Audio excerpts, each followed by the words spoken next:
Hello everybody and welcome to Tragic Talks, the podcast where we find tragedies from all around the world to learn about and brainstorm ideas to turn tragedy into fortune. I'm your host, Rain Gilmore, and oh boy, do we have a good one today. Our special guests come all the way from the Republic of Gilead, and they're here to share their experiences at the Red Center. Let's get into it. Joining us virtually to protect her location, can we please welcome our first guest, Moira. Hey Rain, thank you so much for having me. Of course. Life has been just so dull recently. When I got your message, I was so excited. Excited? Well, before we get into anything serious, will you introduce yourself? Who you are? Oh my goodness, of course. So, my name is Moira, I like cigarettes and a good fun. I'm just kidding, beautiful. I haven't been able to for so long, it's exhausting. I I'm do like sure. cigarettes though. Not that I make it my whole personality. Some girls do. No, I'm just your average girl. Average rebel, you could really say. Well, if I know you like cigarettes so much, if you come in person, I could offer you one. Oh, don't worry about that. I've got it covered. Gotta be ready for anything. Well, speaking of ready, let's dive into these questions. Now, I know that Gilead has these training centers for handmaids. Will you tell me a bit about that, a day in the life? Well, after kidnapping me, we went to some old high school. They called it Rachel and Leo Center, something like that. Anyway, we always called it the Red Center because there were so many reds. I could tell it was a high school, mainly because of the structure. They even had that green chicken wire window they used to have. Yeah, I know what Anyways, you're talking about. We slept in the gym, rows of the military cots and scratching blankets. Oh. Every day we'd wake up, pray, eat, walk, pray again, eat again. It was pretty mundane. No creativity in it. Sounds like it. Once a week though, they'd show us old pornos, field tags to work out the equipment. Anyways. Sorry, old hags? Oh yeah, the aunts. They wore brown, acted like they owned us. Maybe they did at the time. Their job was to train the handmaids, fill our head with religious stuff, make us pray for babies. The answer was save me though, really. That's how I got out. Really? Tell me more. I mean, it wasn't all that hard. My first attempt didn't go well. Ended up with feet so small I couldn't wear shoes for a week. Oh my I god. left a few scars now. My second time I was ready. First, I took her to this toilet, and you'd be surprised on how many sharp bits are in there. As I am. Anyway, I grabbed the lever and called one of the aunts. Her name was Elizabeth. She came running in, clueless. Totally foolish for her. Anyway, I jabbed that lever right between her ribs from the back. I could have killed her right there. I knew what I was doing. That would have really helped my case. So I just dragged her over next door to the furnace room and tied her up with pieces of my veil. We wore those before graduating to wings. Anyway, took all her clothes, dressed up as her, wimple and everything, and just walked right out of there. And no one stopped you? No one thought to ID or anything? Well, it was like the new days, Most people didn't even know the centers existed. Really? Still, there were these checkpoints for security, and I just gave them one of those tight-lipped, narrow-eyed ants the look always gave me. They let me right through. Oh, well, I mean, do you regret anything? It's a good thing you got out, but do you regret leaving the centers? I guess that depends on what you mean. Leaving the center and the ants, sure. But leaving my friends, especially June. She's this really awesome girl I've been friends with since college. That sucked. Yeah. As for easy, I was shitting bricks. My life pretty much relied on the kindness and trust of average people. Same people who were facing the same reality that I was in Gilead. Oh. Anyway, for months I went house to house, family to family. Hell, some people had children. I ended up getting caught at the border anyways. That's really as much as I can tell you. There's still people out there in the same position I was, and I want to make them pay for this. I totally get it. But thank you so much for joining us today, Moira. It's been such an honor to listen to your story. Thank you so much. You've been amazing. Of course. Thank you so much for listening. Bye! What an inspirational woman. She has such a different perspective on things. And it's really just so interesting to see what she's lived through, what she's gone through. But speaking of a different perspective, our next guest will be coming on is an actual handmaid. So will we please welcome Miss Janine?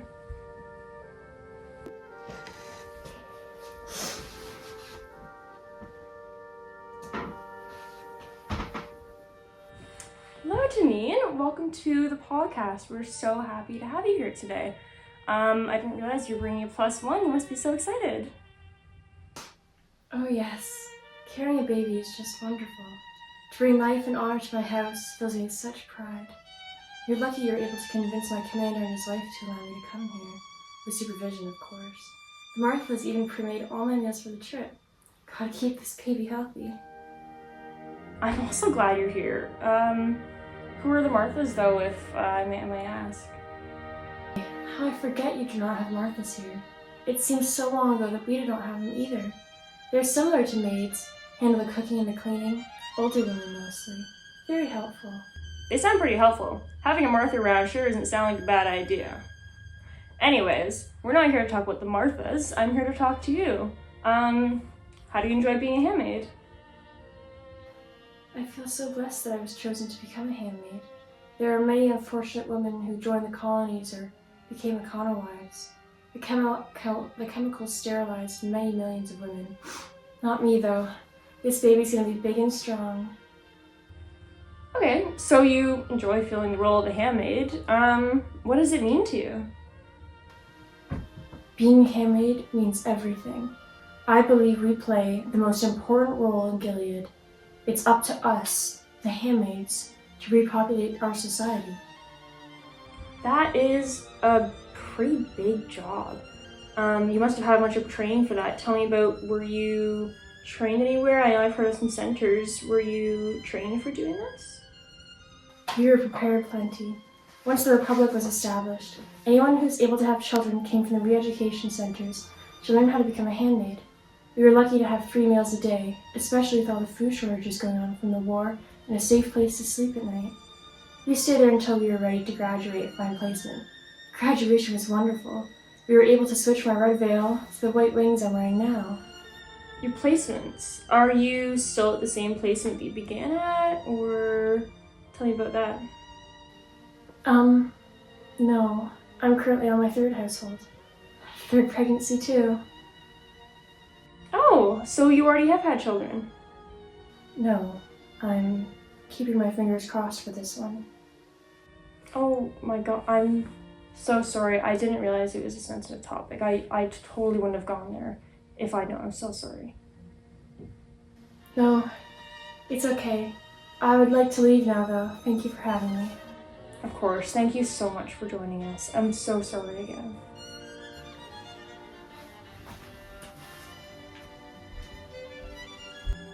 It's such a sad situation that the women of Gilead are in.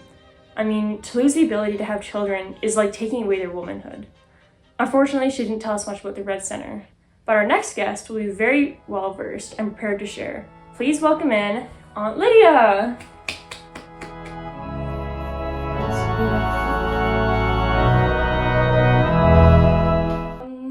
Blessed be.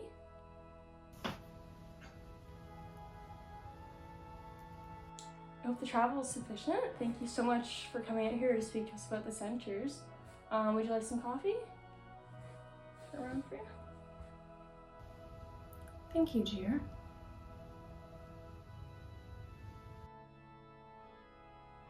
Okay then, we'll just get right into it.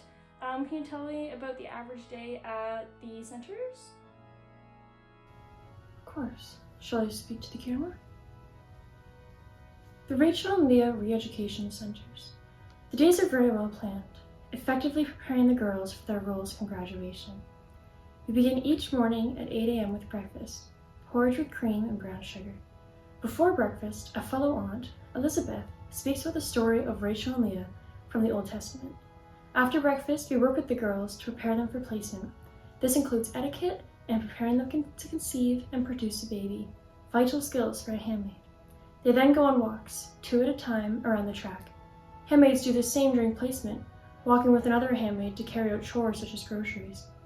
After this, we recite the Beatitudes and have lunch. Canned pears with cinnamon for dessert. Those girls are spoiled, I tell you. Yes, it sounds like it. What were your afternoons like? Right after lunch, one of 2 things happen. From Monday to Saturday, we watch educational movies, teaching the girls about the many dangers of the pre-Gilead society. But every Sunday we testify. Sorry, testify? As in go to court? Not quite. One girl is chosen to sit in the center of the room and confess their sins. They then go through the process and repent themselves. It's quite a rewarding experience. I believe it's necessary for every handmaid to be successful. Alright, that's very interesting. Have you yourself testified before? I am not a handmaid. As well, I have nothing to repent. Aunts were chosen because they were purists and believers. Of course, I did not mean to offend. So what did you do after the testifyings? In the afternoons, the girls take a cat nap. It gets them used to the free time they'll face at their placements, as well as it offers a time to rest. After this, we eat dinner and prepare for the night. Before rest, the girls kneel at the end of their beds and pray alongside Aunt Elizabeth and Aunt Sarah. Then the girls go to bed. Sounds like a full day.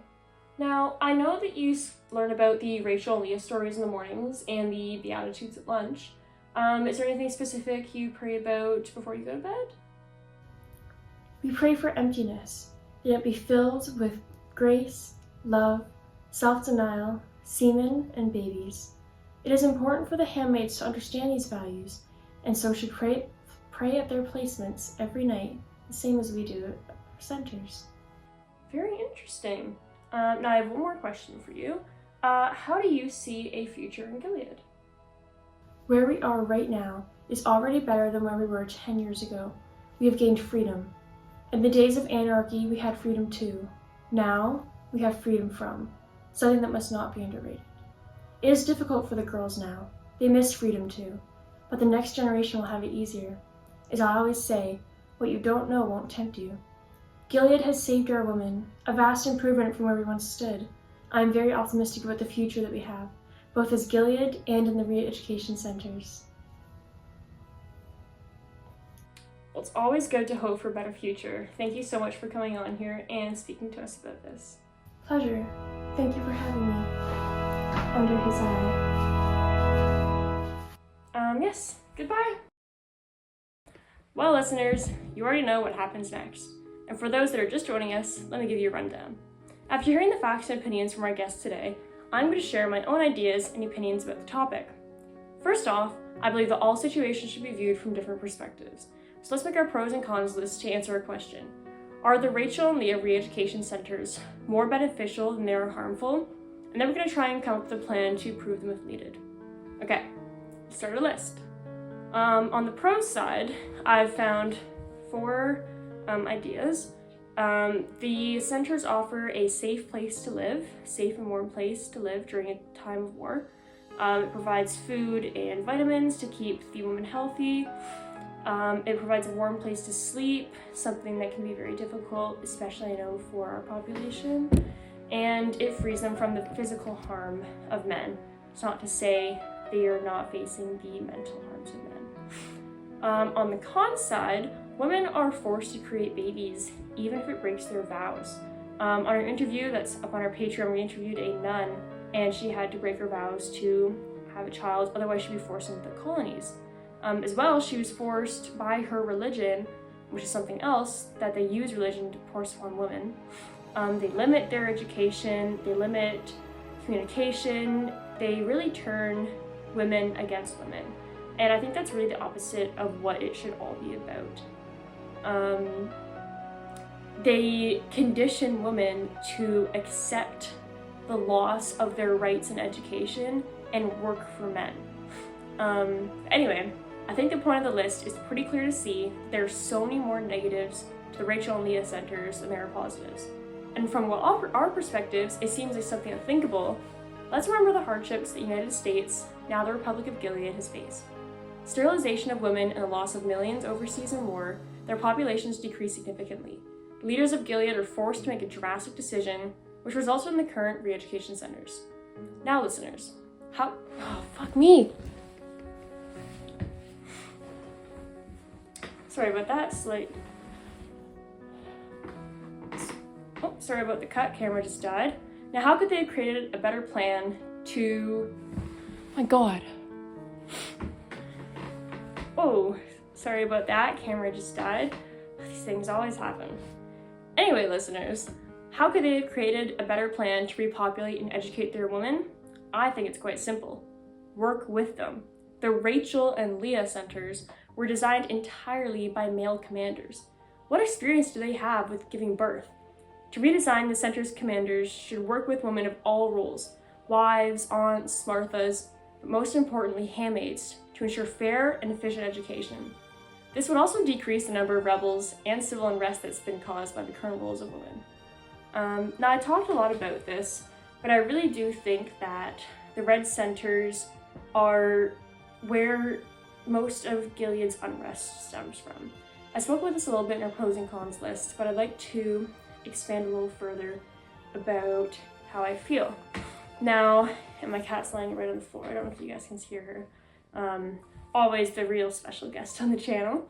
But women are being forced to have children no matter what.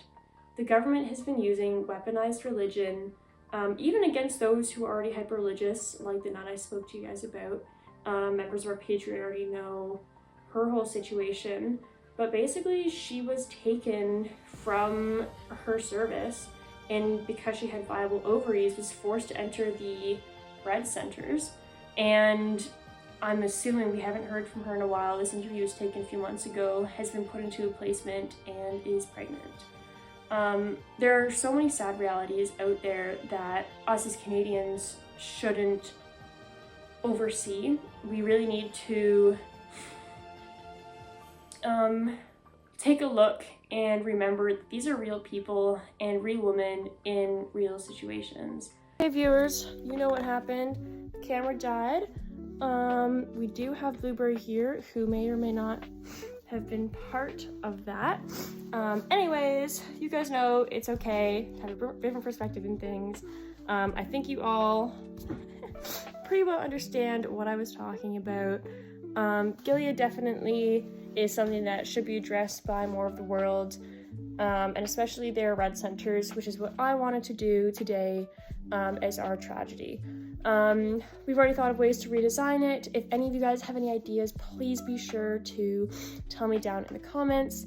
But anyways, thank you so much for following the channel. Please be sure to follow us on Spotify, on Apple Music, and join our Patreon for early access to videos, exclusive behind-the-scenes footage, which includes that of the nun, and you get the shout out on the episodes. Speaking of which, today we're going to shout out Serena Joy. Thank you so much for being a supporter of the channel. Big love to you. Big love to you. That was all from me today. I've been Rain Gilmore. Keep talking. Keep going. This is Tragic Talks.